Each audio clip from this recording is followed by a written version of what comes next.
I let something into my house. I've lived in this house for almost a decade. We've never had the slightest hint of paranormal activity. No phantom footsteps, no slamming doors, no shadow people, nothing. Until yesterday. I'd had a weird day. I'm a psychologist, and I had a somewhat stressful session with a teenage girl.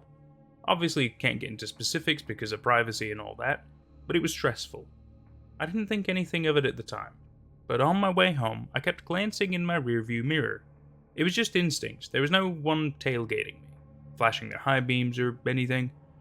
In fact, I was alone on the winding country road that led up to my house. I just kept glancing in the rearview mirror without even thinking about it.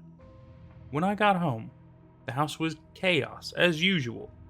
Our daughter was running around with stickers, putting them on everything. My poor husband was hopelessly unsticking each one at about half the speed she was putting them on. "Need help?" I asked. "No, but could you make some chicken nuggets?" I walked over to the fridge, and that's when I saw it. There was a dirty handprint on the freezer door. But the problem was, the hand was small, yet too high up to be my kid's. I stared at it for a second, confused. I guess Seth was carrying her, and she touched the fridge. I grabbed the dish towel and rubbed it off. We got Lily into bed around 8. I was nearly falling asleep as I read her a story. As I said, it had been a hard day. My words drawled as I read Goodnight Moon for the zillionth time. My arm felt like lead on the pillow. But then Lily said something that woke me right up. "Mommy," she said, "who's the girl in the fireplace?" I looked down at her. "Huh?" "The girl in the fireplace," she repeated, indignant. "Who is she?" My throat went dry. "There's no girl in the fireplace." "There is," she insisted. "The girl with no face. She was sitting in the fireplace." "Okay, let's go to bed," I said, though my heart was pounding. "Time to sleep." After she fell asleep, I asked Seth about it. "Didn't say anything to me about it," he said, "but that's creepy as fuck." "I know." I wanted to just go to sleep and forget about it, but eventually my anxiety got the better of me. Sometimes we leave the door unlocked. Sometimes Sammy, the girl a few doors down, comes over unannounced to play with Lily. What if she got stuck in the fireplace or something? What if she's asphyxiating in there right now? The logical part of my brain knew that was ridiculous. I would have seen police cars outside their house. Tanya would have called me to see if Sammy was over here. There would have to be like 5 super unlikely things that would all have to happen for Sammy to be trapped in our fireplace, dying. Still, I had to go check. "I'm just going to check the fireplace," I said, starting for the door. Seth laughed. "She scared you." I'll be right back." "I'm sure it's nothing. Lily says weird shit all the time." I walked downstairs and turned left into the darkened family room. I reached for the switch and flicked on the light, just in time to see thin strands of long black hair retract into the chimney. I froze. My skin prickled. I couldn't move as I stared at the fireplace, the place where I'd just seen... No. Could it really be? That would mean someone was inside the chimney, hanging upside down. I finally sucked in a breath. "Seth!" He shot down the stairs. "What's wrong?" he asked as he ran into the room. "Someone's in the chimney. I saw their hair." Seth frowned. I could tell he didn't really believe me. "Okay," he said slowly, calmly. He approached the fireplace. "Hello?" Nothing. He paused for a second. Then he grabbed the fire poker and got on his hands and knees. Gripping the poker in one hand and his phone with the flashlight on in the other, he slowly pushed his head into the fireplace and looked up. "There's nothing there," he said. "The flue's open, though, so good thing we checked." He pulled his head back out and closed the flue. It clanged shut. "I didn't open the flue," I said. "Neither did I. I guess we left it open after the last time we lit a fire, which was... shit. Like 2 weeks ago? Man, that's probably like $50 a heat we've been paying for." He started for the stairs. "Are you sure there was nothing there?"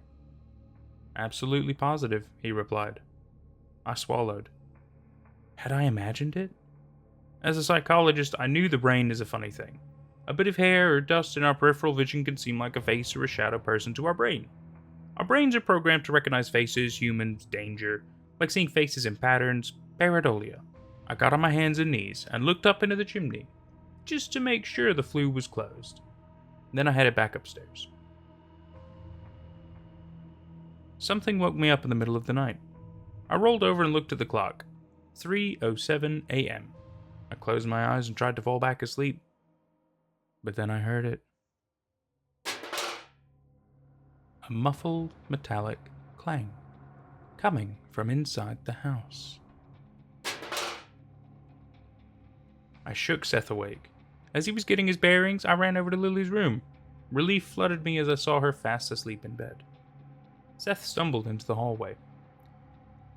"What is that?" he whispered.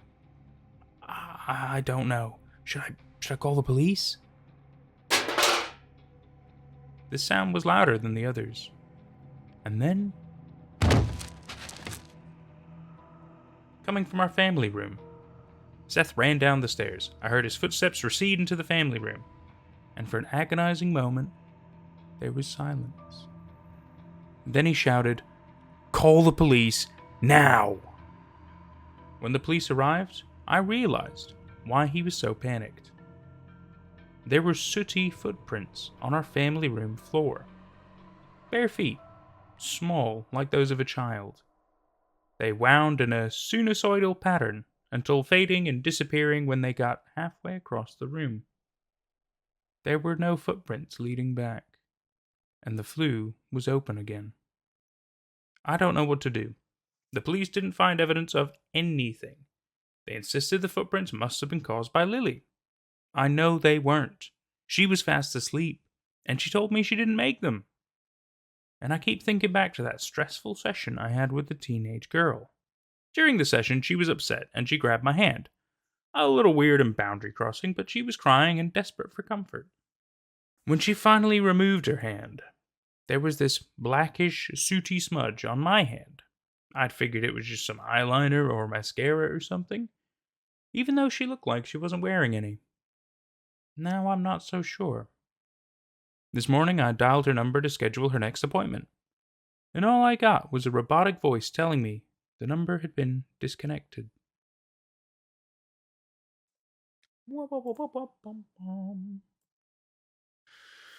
And that was I Let Something Into My House by blairdaniels.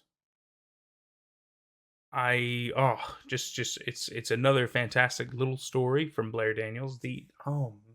It's what I like about it is that it's more of an impending sense of dread, like the curious things of like, did you actually see what you saw? You're not entirely sure, but there's a sort of evidence of something that is making you believe that there is something, but it's not hard enough evidence, to be like, oh my god, we're definitely being haunted by something. It's just like a sequence of bizarre coincidences that kind of line up. But even so, I mean, when you really think about it, you have this. I mean, she saw the hair in the chimney. I thought that was a creepy thing. You had the daughter who saw a faceless girl in the fireplace. But you got all these weird little. Oh, it's so good. It's just eerie. It just sinks into you. This is it's just brilliant horror. This is 100%. It's just so good. It is so good, and I'm so glad I got to share it with you. There are definitely some other ones by blairdaniels we're going to be covering. I'm going to obviously spread them out so I don't overdose you, because I think that's that's only polite. We gotta give everybody their moment in the light. But I'm looking really forward to reading some more of these. Oh my god, I have thoroughly enjoyed this, and I really hope you did too. We'll see you for whatever's next. Take care.